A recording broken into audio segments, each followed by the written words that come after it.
All right. Hey, everyone. Yeah, from my side again, welcome as well. Welcome to an exploration of space. Um, the idea of this talk is to give you a little bit of insights into what space is and what space can offer you, because it's essentially a product for a very, very crowded market where there's different angles on solving things and so on.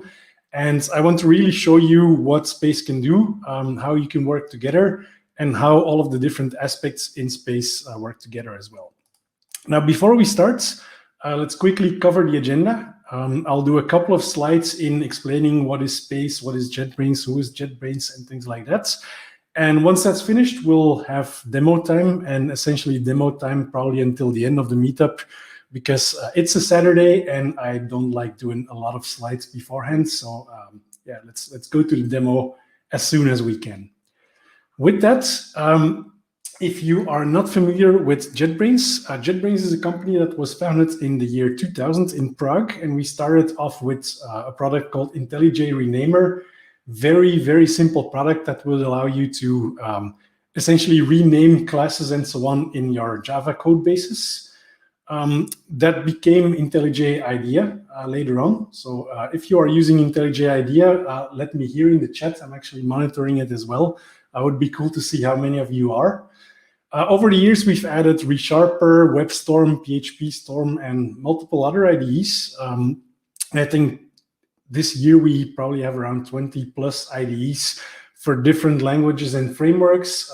We have JetBrains Academy, where you can learn to program in Java and Kotlin and Python and so on. We actually have Kotlin, our own development language. There's TeamCity and Utrecht server-side tools. And yeah, since this year, actually end of last year, we have Space as well. So let's talk about space a little bit. What is space? The idea with space is that in a lot of companies, we see that a lot of people are using a variety of tools. There's typically a chat tool to communicate. There's a tool to schedule meetings. People are using issue trackers. Some people are using Jenkins. Some people are using TeamCity. So there's a big separation actually in tools. And depending on who you ask, they're using different tools.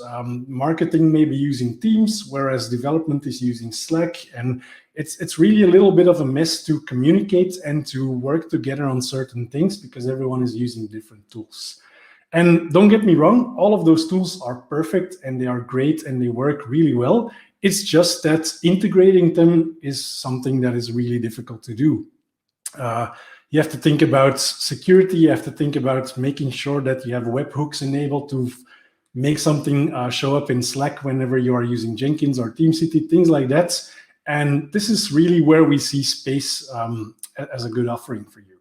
So when you use Space, the idea is that you have a platform that works around people and teams. You have people in the company who are all individuals who are working on projects, who are working with other people, who can communicate, who have personal documents, checklists, absences, vacation, their calendar, and so on. And it's something that you want to have as part of your tool, the centralizing things around people in your organization. Now, people come together in teams. You have a software development team, you have a sales team, you have a marketing team. They all work together in teams. And typically, you don't just work together, you work together on something. And that something is going to be projects or places where people can work together on something. So Space also gives you those. What that brings is the ability to have Git repositories, to have automation, to do issue tracking, to have a wiki where you can store documents, and all of those things. There's also the collaboration side. So people work together in projects, but you have to work together, which means that you also need some collaboration tools. And those collaboration tools are going to be chats, are going to be issue tracking, are going to be checklists, essentially everything where people and teams can communicate about something on the project side. So let's talk a little bit about that people aspect. There are people tools already in a lot of places, but typically what they do is only one thing. You have something that does permission management, or you have something where you have the list of teams and who is the manager and so on. Then you have another tool to handle absences if you want to go on vacation or something like that. There's yet another different tool for managing calendars and booking meetings or booking meeting rooms even. So it's really hard to find those, and Space brings them all together in that people aspect. So you will see that there's a list of contacts in your team, there's permissions and roles, there's absence managements, vacation, and so on. Having all that in one tool means that if you want to communicate with some person in the company, you will be able to find that person, find out what their role is, find out where you can chat with them. If you're in an office, you can find out where they are seated in an office and things like that. On the project side, we want to focus on creative projects. Creative projects being, first of all, we kind of build Space from our JetBrains view, and we are a software development company. So obviously, you will see in the demo that there's lots of software-focused tools in there, like Git repositories, like code reviews, and things like that. But the idea is that over time, we will be adding more and more tools for different roles in the typical company. So I think the idea is to, over time, not only have support for software developers, but also make it possible for designers, for example, to work together on design mockups and things like that. Having that said, already today, it's not because we have Git hosting in there that, for example, the IT team or the marketing team cannot use the knowledge base. So you can already start using those. The interesting thing is by bringing those people and teams and all those teams or all those tools around people and teams together with those creative projects means that you can do some interesting things. So imagine you're a developer, you're making a change to code, and you are opening up a code review to merge back into the main branch. Who do you ask to review your code? Well, first of all, Space knows who is in your organization and can figure out who might be available to do a code review. But also having the absence information in there means that Space will tell you when someone is not available to do that code review for you. So again, having all of that information, not in silos in different tools, but having all that information in one place, which is Space, makes it really easy to find what people are doing, what their role is, and how you can work together on things. With that, I know those were slides with big circles, and I think they matter to give a little bit of an insight in the idea behind Space. But I think a better idea is probably to also dive into the project and see what is going on in there and how you can use it as a developer. So in my demo, I will be using two browser tabs. I have this one, which has a light theme, which is going to be myself as a user, or at least my alter ego for Space demos. I have another user as well, and they are using the dark theme. So you'll see dark browser and a dark sidebar on the left.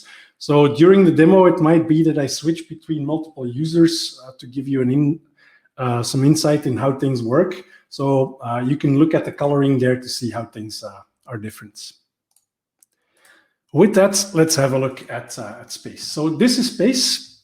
Once you have an account, once you are logged in, every person in your company that has an account on your organization Space will be able to see this demo or this dashboard. So first of all, you'll see your agenda on there, which is personal. So for example, I can see that right now I have a demo, which is this meetup. There's also still daily stand-up, but given that's very, very soon, I'll probably have to skip that one. But again, I can already see my calendar in there. If I want to look forward to the next days, that is there as well. So I can look at what I have to do on Wednesday or Thursday and so on. There's also a list of followed members and teams. I, as an individual, I'm part of multiple teams, and by default, at least in this instance, I'm part of the software development team. You will see that my team is listed here, and I can see who's in the team, and I can also immediately see that some people are unavailable from this overview. So in the morning, if I log in and I see what is going on there, I can see that some people are unavailable, for example. Now, it says followed members and teams, which means that you can also follow others in the company. So I am part of the software development team, but I'm also following a couple of other people because I chat with them, I work with them together on a project or whatever.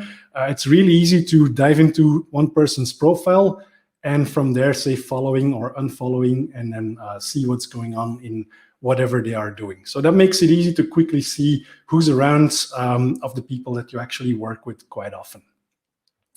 There's projects here as well, and I mentioned you can have one project, you can have multiple projects, and so on. Again, here, those are my favorite projects that I see. So it's not because there's only 2 projects here that I only work on 2 projects. It could be that I'm in 10 projects, but I only want to see these couple of projects on my start screen.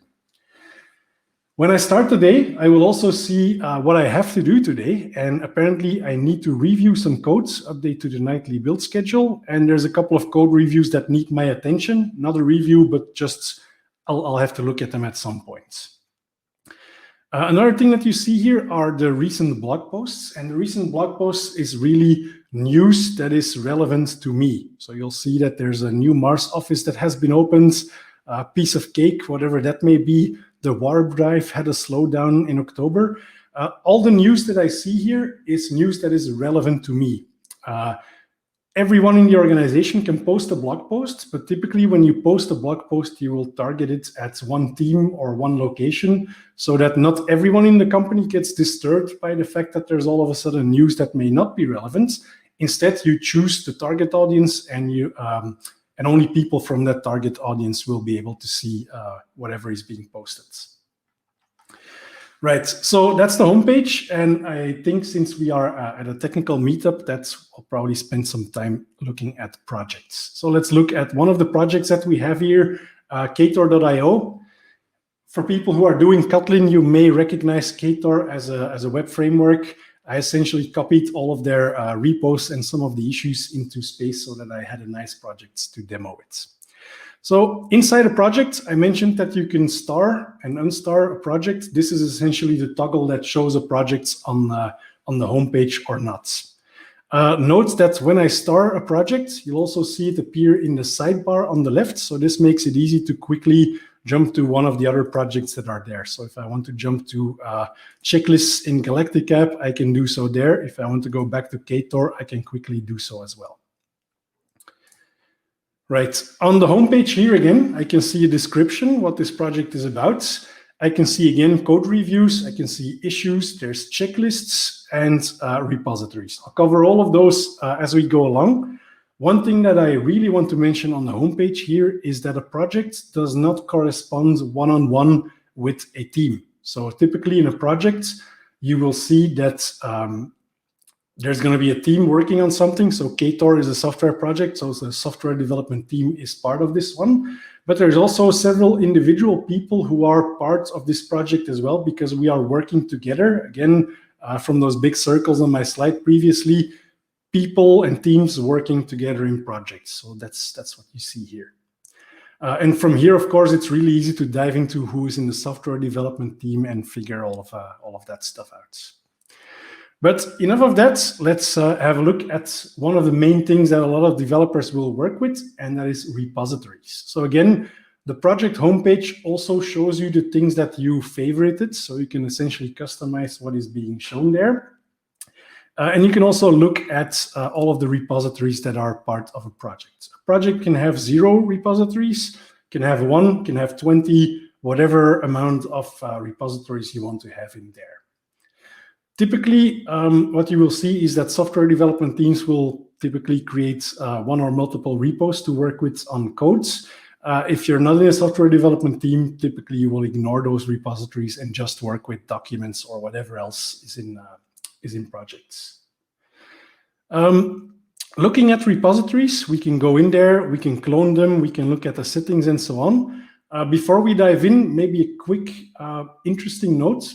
So at JetBrains, we are using Space as well for a lot of our developments. And for example, IntelliJ community is hosted on GitHub, but our own developers in JetBrains clone IntelliJ community through Space.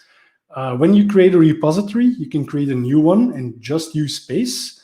But what you can also do is mirror a repository from GitHub, for example, or from another Git hosting, where every commit that goes into GitHub arrives on Space, and every commit that goes to Space also arrives on GitHub. So it's really a full bidirectional synchronization that you can set up there, just as a small tidbit. All right, let's have a look at repositories. This Ktor repository here, you will by default see all of the commits that have happened. I'm going to close the sidebar there just to have a little bit more screen real estate. You will see all of the commits. For every commit, you can look at the changes, who committed a change. You can actually look at the changed files as well and see what is going on in there. So what you would expect from having a repository. You can filter by author, you can filter by branch. There's start dates if you want to find a certain commit, etc., etc. One that I really like is that you also have a file browser in here. So you can look at all of the files that are available in a repo. By default, the README is being shown, so you can see how you can get set up, how you can get started with working on this project. And while that is really important to get started, what I really like is the fact that people can add comments to files in here. So on the left here, you will see those small comment icons in the file browser. You will see that, for example, here in Ktor auths, someone added a comment to some class where they asked a question. You can do that at any moment in any repository in space. Just ask a question somewhere and start chatting about a piece of code. And what's really nice is that these comments are preserved as long as that code is preserved as well. So everyone who is new in this team will be able to see this question that someone had and the answers to that question. So for example, if you have a question, how do I work with this class? What has happened here, or why is this such and such? You can ask it in source codes. People in your team can respond to that, and others can later benefit from that knowledge that you are essentially embedding in your repo. This one was completed. The blue one here is a comment that is still open, so that's something where interaction is still needed. So maybe have a look at that one as well. And there apparently someone said if you want to use a different engine, you can use this snippet to get started, which is quite interesting. I actually added a comment mentioning a colleague saying, is this what you are looking for? I can add another comment and say, for example, just tried it. It's cool. And essentially started chat within code. Now, what is interesting is that all the participants of this discussion will see this discussion in their chats. So they may not be working in this repository. They may even be working on a different team and so on. But as long as they are part of this discussion, they will see these messages in chats. So let's switch to our other user. And you will see there that there's a new chat message. And this discussion in HTTP client is now a chat channel. And they can respond from there without having to dive into the full context, because maybe it's just a response like this that is enough. If they do need the full context, of course, they can switch to the full file if needed. But very often, if someone has a question about a piece of code and you show this small bit of context, very often people know enough to get you started and get you on your way in working with that piece of code. And again, if I switch back to my user, I will now see the answer in line in that code as well. So that's a really nice thing to add there. And by the way, this is not a code review yet. This is just asking questions about the code that is already there and discussing what is in there, just so you have an idea. Anything else I want to mention here? Not really. Essentially everything you would expect from a Git repository in terms of filtering, in terms of showing who has made certain changes and so on. So you can annotate, you can look at codes and so on. All right, so that's repositories in a nutshell.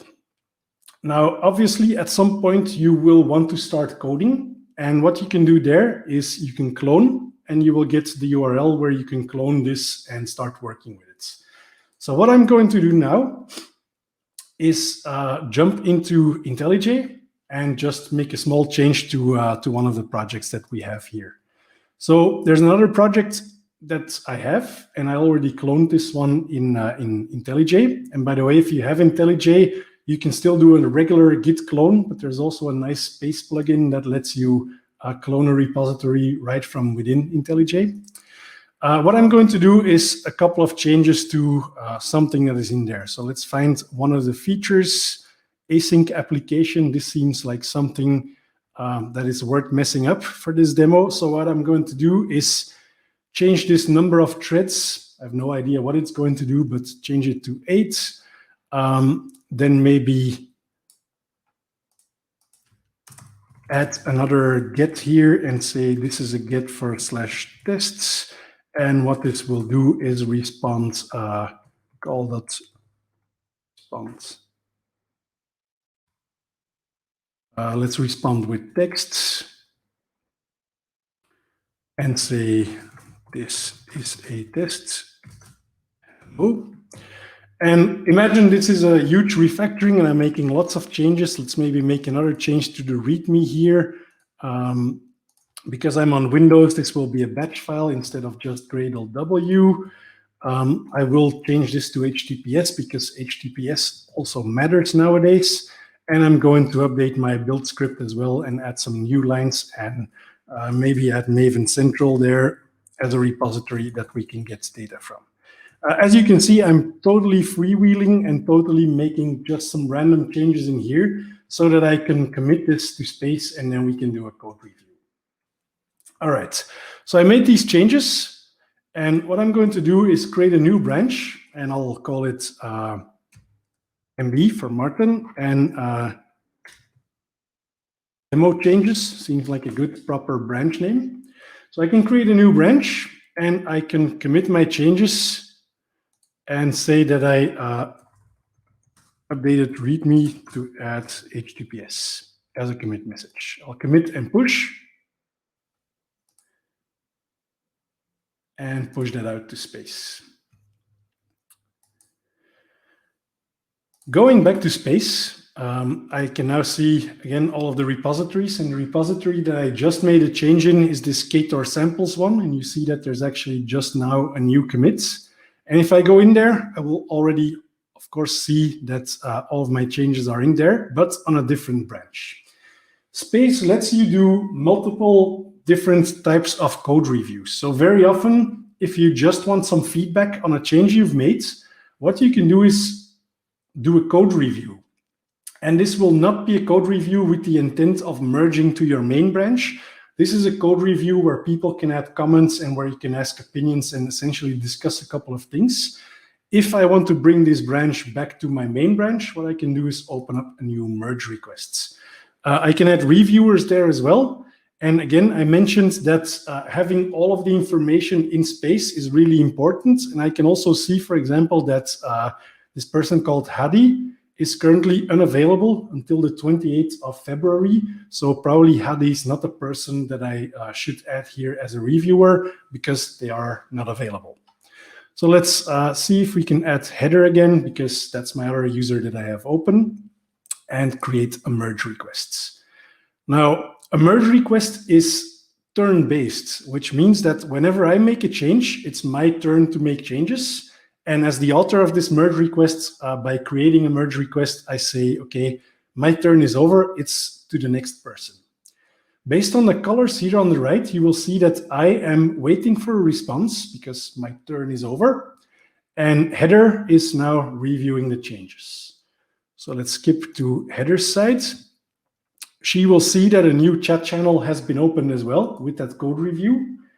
And again, yeah, you can see what is going on in there. Now, this code review is not particularly interesting in terms of chat because it's only a commit is there and someone has been added as a reviewer. So instead of staying in chat, she can now go into that updated README to add HTTPS. Before I do that, really quick side notes. Space, because it's centered around people as well, and people is not just in teams, but also personal productivity and things like that. In the sidebar here, you have your to-do list where you can add tasks, let's say tests, and I can complete that task and so on. Everywhere you see one of those lightning bolt icons, you can add items to your to-do list. So if someone opens a code review and you don't want to immediately dive into it, what you can do is say, okay, I'll add this one to my to-do list and continue with whatever other work I'm doing. And then my to-do list will now contain that I have a code review that I should look at, and I can quickly jump back to that to-do as well. So just as a side note, you can do that with chats, you can do it with issues, you can do it with a lot of things. Now let's do some code reviewing. Go to the actual code review, and there we can see all of the changes that are there. So this one, the number of threads, I would probably say that this is not a good idea to just change that without any additional info. So let's say, why was this changed? Seems a risky change to me. And I can save that as a draft. Again, Space tries to make you productive by only giving you information that is relevant. And by default, code reviews are drafted. So you don't get all of the messages separately while someone is reviewing. Everything is drafted until Heather here finishes her turn in the code review process. So she added one comment. Maybe this one. Is this a leftover from testing? Maybe remove. Sounds like a good thing to do. You can also add that as a draft comment.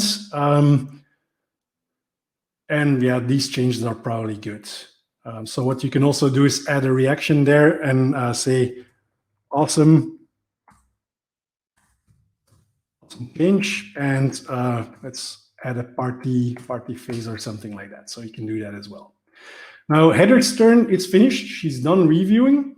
So what she can do now is finish her turn and say either I'm waiting for a response, I expect that you check whatever is going on, or accept that everything is fine and merging is a good idea.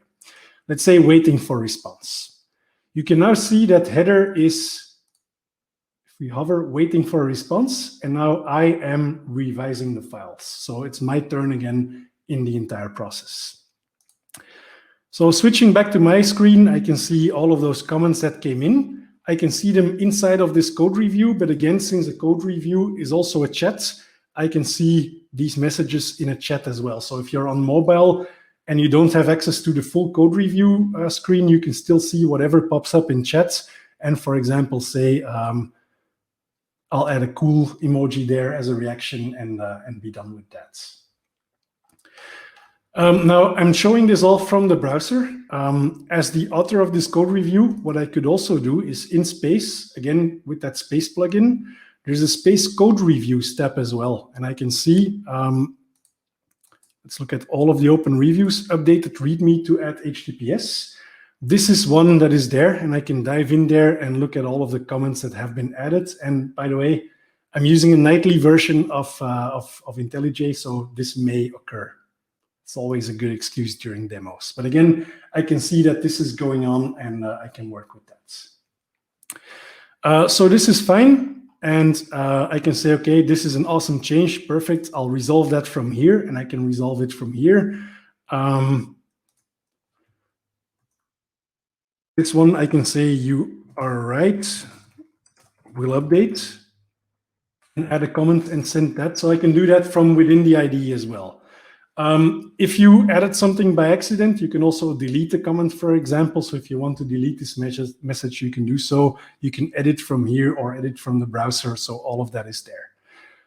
What I'm going to do now is actually fix this and revert that to just saying for, so that we make an update. Let's save that. Commit again and say this is fixed merge review comments and push that out to Space again. All right, pushing it out.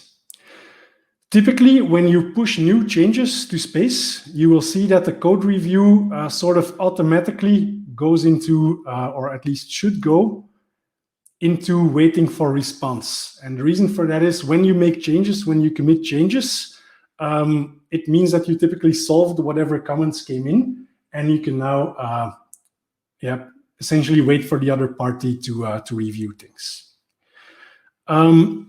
If in a review, for example, you have a question and you want to have someone else join in as well, you can also, again, add comments there and say, for example, Arjen,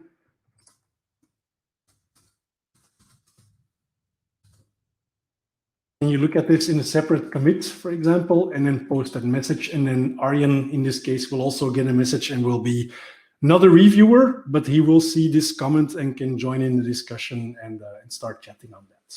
So that is there as well. All right, let's switch to Heather and let's assume that all of these changes have been addressed. and let's say we resolve this one, we resolve this one, and we say, good, we accept the changes.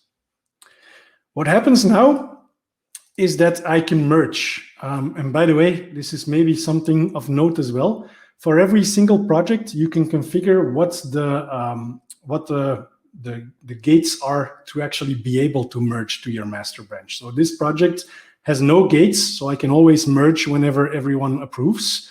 But in your project settings, what you can do, and I'll open them in a new tab, what you can do is set some rules where, for example, just merging into a specific branch is not possible. Let's go to the repo here, go to settings, and then I can say that I have, for example, protected branches. So what you can do is do something like every branch, everyone can commit, nobody can do a force push, and I want to have some quality gates. So what you can say is that, for example, at least 1 or 5 people in the organization should be approving whatever is going on. So I want that at least a project administrator approves a pull request whenever it happens.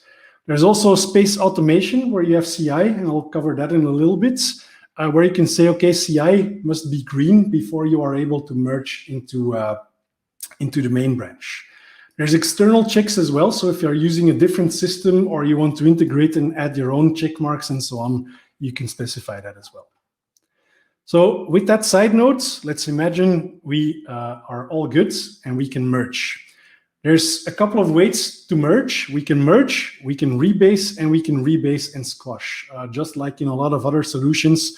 I personally almost always on all projects rebase and squash, because then all of my commits go into one and I can commit this stuff and push it in there. So let's rebase and squash.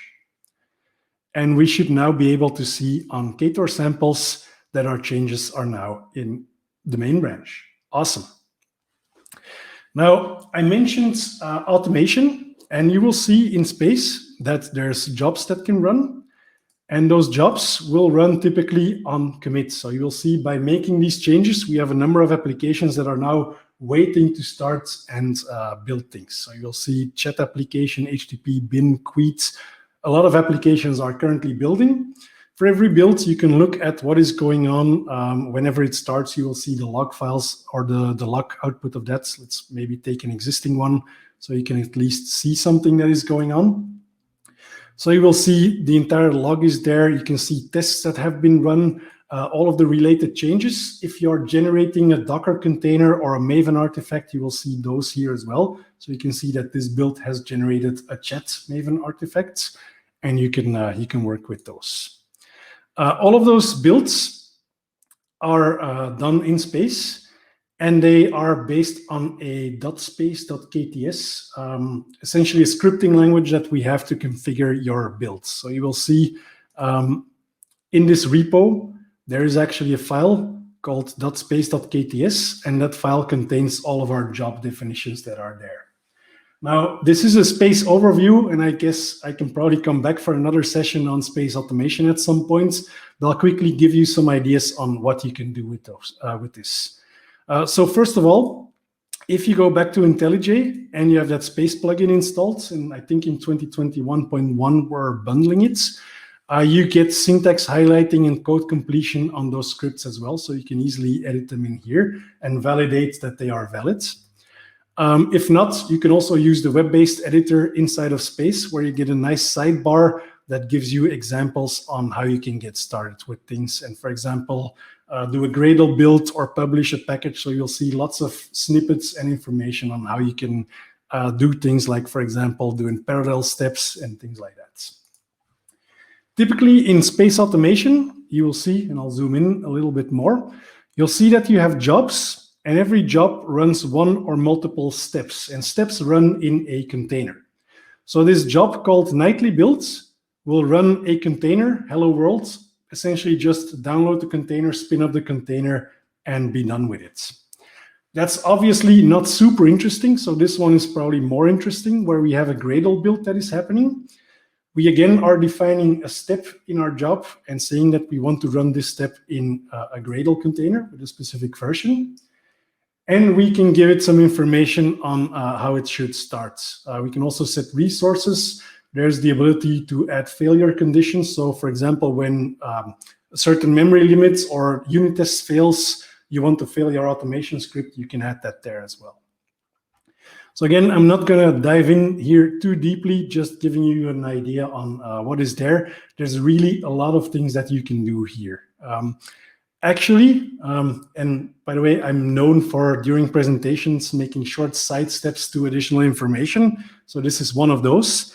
If you search for JetBrains space automation and blog, I'm hoping you will be able to find a blog post called Using Space Automation to Optimize Routine Workflows. A really long blog post on how you can abuse space automation to synchronize a calendar with space. So I have a personal Office 365 calendar, but for work, I wanted to add busy statuses in my space calendar. So what I did was use space automation to write a job that starts every day at a certain timestamp, that will run in a container, and that will then run Kotlin scripts. So you don't have to run Gradle, you don't have to run .NET, you don't have to run whatever. You can also write code inside of your automation scripts. And the codes that I wrote, and it's really long at some point, but the code that I wrote is a Kotlin script that will actually use the Space API to get my personal profile, then get my personal meetings from within Space, and then do some logic with it to have that synchronization run. So again, if as part of a build, you want to do Gradle, but also post a message to chat, for example, or add something to someone's to-do lists when the build fails, you can do that as well. So that's definitely possible. End of sidestep. So back to Space. We've seen that the jobs that we have, let's go back to our, gonna zoom out a little bit again.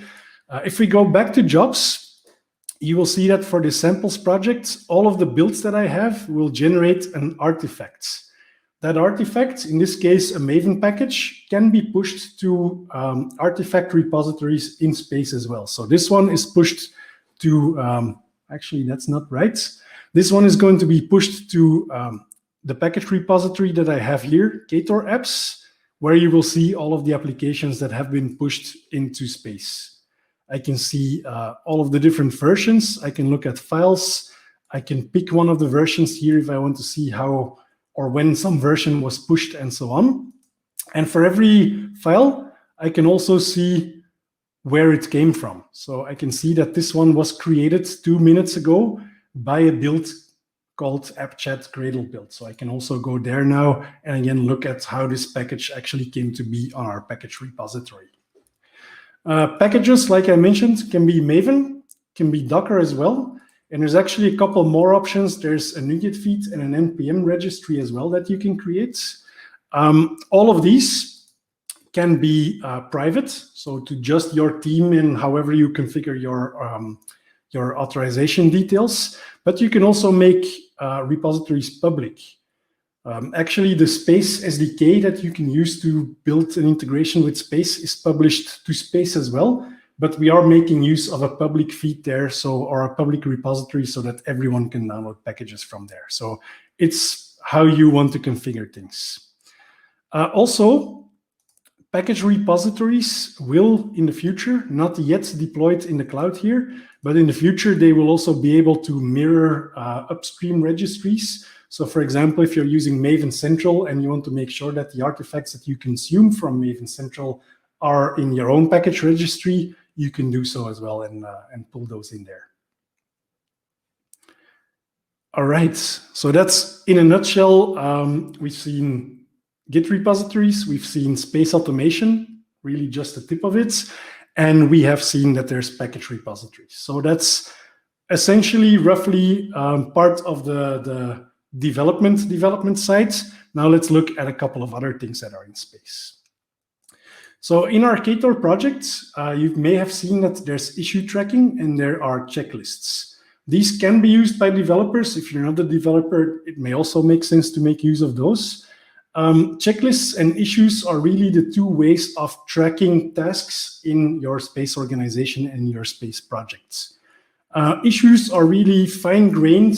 They are like an actual issue. If we look at them, you will find that issues can have someone who is assigned to an issue. They can have a due date. So for example, let's say today. They can have a status. So let's say this is done. They can have tags. They can be on a checklist or on a board and things like that. The other option to track work is in checklists. Checklists are really a more high-level approach to planning the work that you may want to be working on. So we have a milestone here in this project called Add Open Telemetry Support. If you go in there, you will see that there's a list of tasks to work on. Let's go to planning meeting and maybe add a couple of items there. So this is really a to-do list of tasks that you want to add. So let's say update build Docker image versions is going to be a task. And as part of that, make sure we mirror these on our own repos. Something like that, so you can quickly build a list of meeting notes or whatever. You can use shortcut keys to move them around. And from these checklists, at some point, you can create issues if you want. So if, for example, this one should be an issue, you can do so from here and you can assign it to someone. And now you have an issue linked to an item in your to-do list. So you can go there, add a reaction, for example, and so on. Again, issues are also chats. So in this issue, I can add comments and I can say, Heather Stewart, is this okay for you? And again, our other person will see a new chat message, this time for an issue, and she can say, go for it. Something like that. And again, I can see that from within the issue. In terms of issue tracking, a question that often comes up is, can we have issue boards? Yes, you can. So you can have a backlog, you can add items on there. For example, if we say that we want to have our new issues to research instrumentation on there, that one is already on there, but let's say demo during stand-up, I can add that to our board and we can start working with that and move it to in progress, for example, move this one back to in progress, move this one to. So again, everything you would expect from a quick issue board that is there. All right. What else do we have here? I have 15 minutes left. There's so much to demo here. Projects can have documentation or documents as well. So in this Ktor project here, you will see in the sidebar, there's a Documents tab. And the Documents tab is really a collection of documents that you want to store around certain topics. So for example, here, we have an infrastructure book, which contains information on how you can use Kubernetes, on how you can use the staging environment, and so on. There's another book where we log whatever was decided during meetings and so on, so you can edit those in there. Nice thing here is if you edit, you can edit in collaborative mode as well, so multiple people can be working on the same document at the same time. Documents can be rich text, but if you prefer Markdown, you can also just write in Markdown if that's easier for you. You will also see that the to-do list is here again. So for example, if I have something on this staging environment and I want to add this to my to-do lists, you will see my to-do list that this document is now part of that, and I maybe should make some updates to that or read through or whatever you want to do there. All right. I see a question on, can we have milestones? I know that we promised to do the questions at the end, but I think it's maybe relevant to do it right now while we are in the issue boards. So whenever you create an issue board, you have the board itself. Inside a board, you can create sprints. And I think a sprint is probably what you would call a milestone as well, where you can say we have, for example, the February sprint, which runs from date X to date Y. You can create that sprint and then start adding issues there. I should add an end date so you can start working on that and move things into one of the sprints that you have there. So I hope that answers at least that question, but I just got it in the chat, so I thought it was worth handling here. All right, a good 10 minutes left for me, So let's maybe dive into a couple of the other things that are in space. So far, we have seen everything organized around projects, but let's maybe look at some of the other things that are in there for you personally. So first of all, there are chats, and as you would expect, there is chats that you can create for certain channels. So we have a software development channel where I can ask, for example, how is the demo going? And this one will be in chats. And then my colleague will probably see that software development now has an update. How is the demo going? She can dive into a thread there.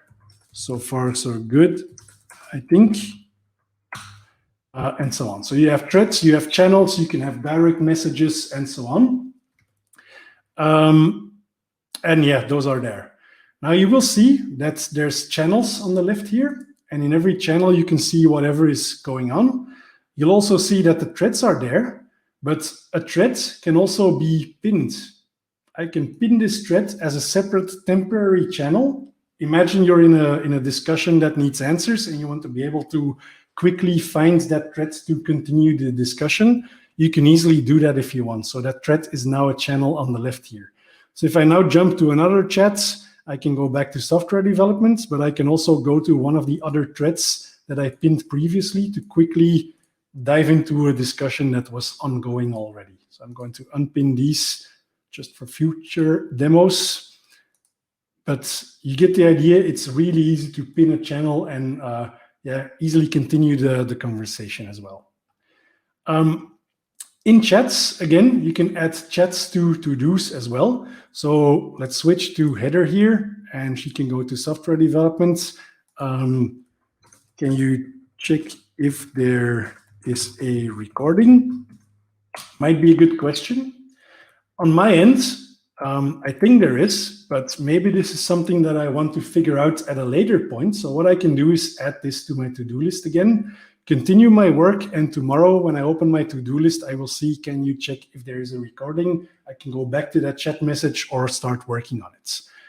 In terms of starting to work on it, Martin, sorry to interrupt, but I think we have some extra time on our hands, so we can just go on for another 25 to 30 minutes. All right, that's okay cool. with you? Yeah, absolutely. I just wanted to update. Okay, thank you. All right, so we have that to-do there. And typically, what do you do with a to-do list? You like, of course, crossing off items and making sure that something is done, which you can do here. But the other thing that you can do from to-do lists is create an issue or create a meeting. Very often you have a to-do where you know, updating the Kubernetes clusters, for example, is going to take me 2 hours. Well, what I can do from here is create a meeting and schedule that I should be updating the Kubernetes cluster, let's say somewhere on Monday, somewhere in the after hours, and that's going to take me 2 hours. So I can schedule that to do very easily and add it into my calendar. That brings me to a next topic, which is probably going to be meetings. I'll go back to my homepage. You notice that there's my personal calendar and my personal schedule that I can see here. I can also add new meetings and invite people and so on. Now, before I do so, I know there's a question that comes up very often. Can this be integrated with Google Apps or with Office 365 calendar? That is coming. It's not yet there, but that's definitely coming. Also, in terms of audio chats and so on, not there yet, but it's all on the roadmap and it will come at some point. All right, from within the meeting here, or from within our calendar, we can create a new meeting and say, for example, Saturday Hangout. And I can say, I can add a description and say, it's Saturday, but I'm demoing. Anyone wants to hang out?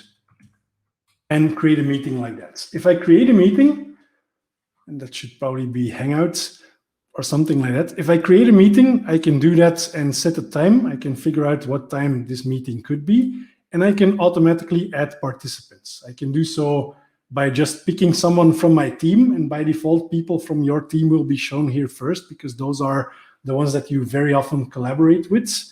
So let's say I want to invite Matthias, and so on. And the more people you add, the more conflicts and things you will see, because Space obviously also checks whether someone is on vacation or not. So Hadi seems to be on vacation. Again, one of the benefits of having all that information in Space. So what I can do is say, okay, look, I'll not invite Hadi this time and just do this with one person. If you add a full team, you can do that as well. And you will see individually who in that team is on vacation and things like that. What is interesting, and well, not super interesting in the times where a lot of people are working remote, but you can also add meeting rooms. And meeting rooms will automatically be added based on where people are located.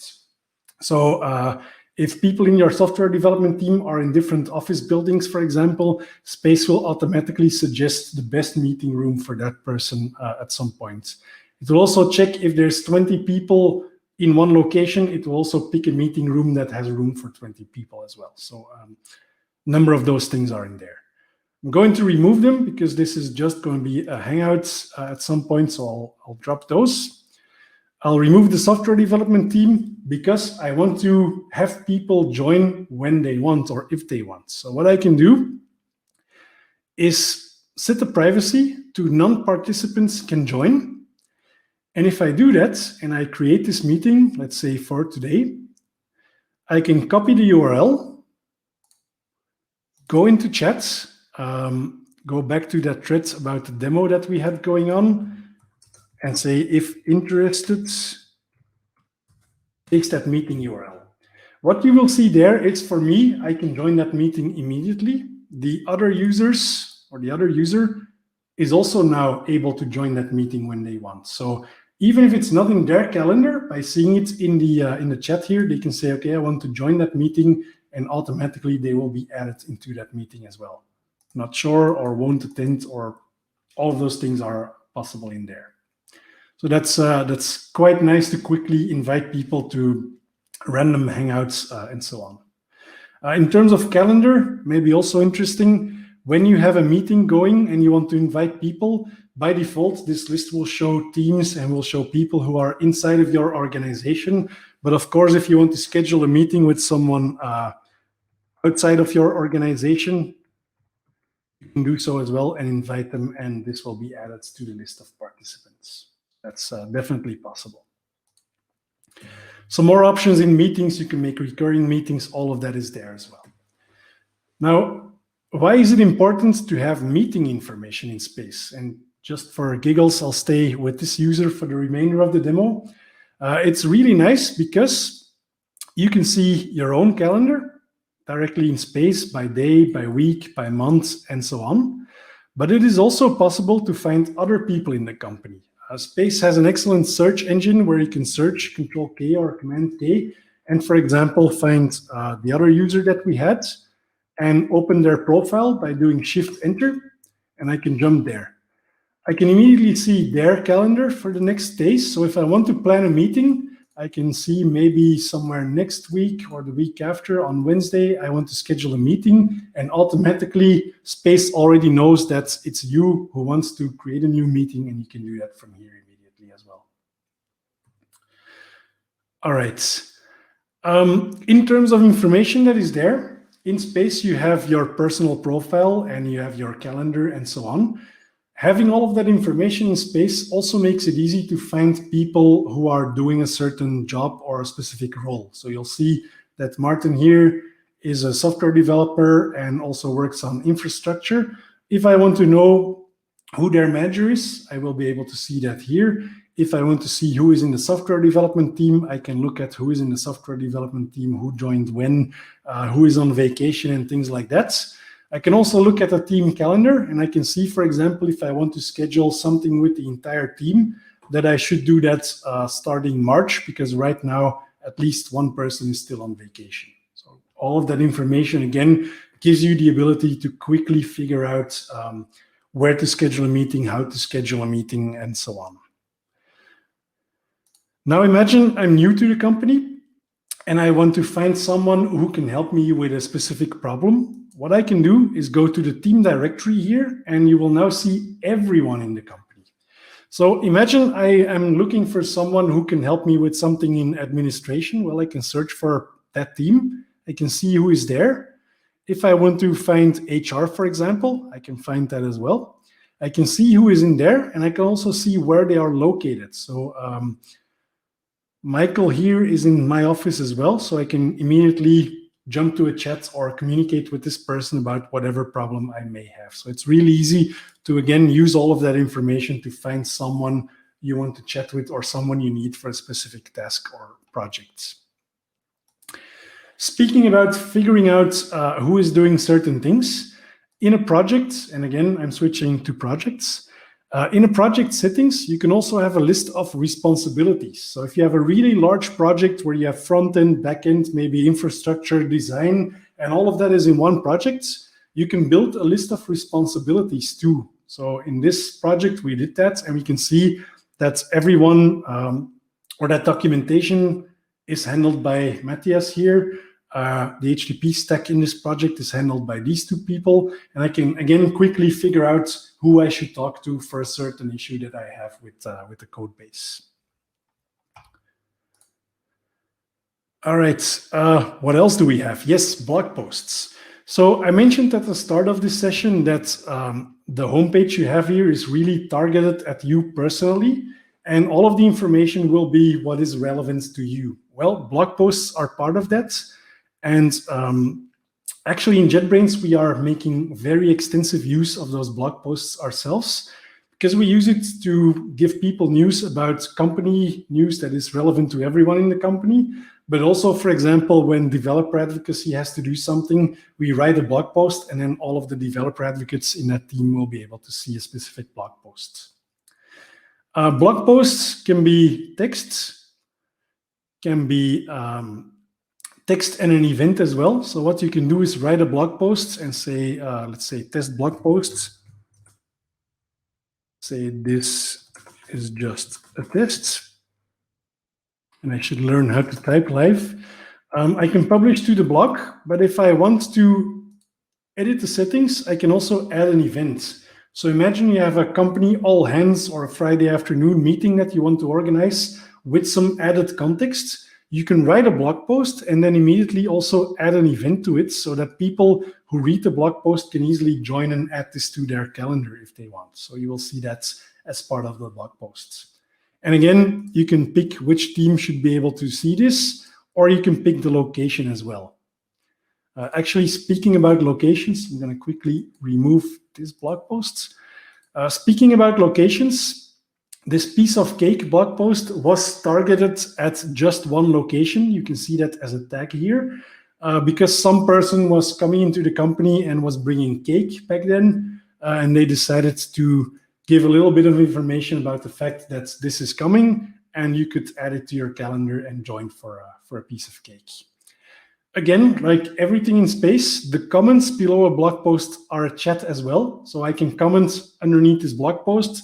Other people can work from chats, vice versa, depending on the context that you are currently in. And again, everything can be a to-do item. So if it's a long blog post and you want to read it tomorrow, you can add it to your to-do list and read it at a later point that is more convenient to you. So with that, I think I'm more or less through the high-level picture. Maybe one thing that was also part of one of the questions. So we have JetBrains.com. Too many JetBrains in my browser. JetBrains.com/space/guide, because someone was asking for short tips and tricks around using space. There is a space guide where you can find some short 5 to 10 minutes tricks, or even sometimes just 20 seconds, showing how you can use, for example, to-do lists, how the code review process works, how you can create private and personal projects using the search that is there. So lots of small tips on how you can get started with a lot of the things that are available in space. Awesome. So if there are any more questions for Martin, you can ask him below and he'll answer all of them after the session. So thanks a lot, Martin. All right, thank you. And I just put up this slide, so in case anyone has questions or needs product page and so on, this is already a lot of the information that we have.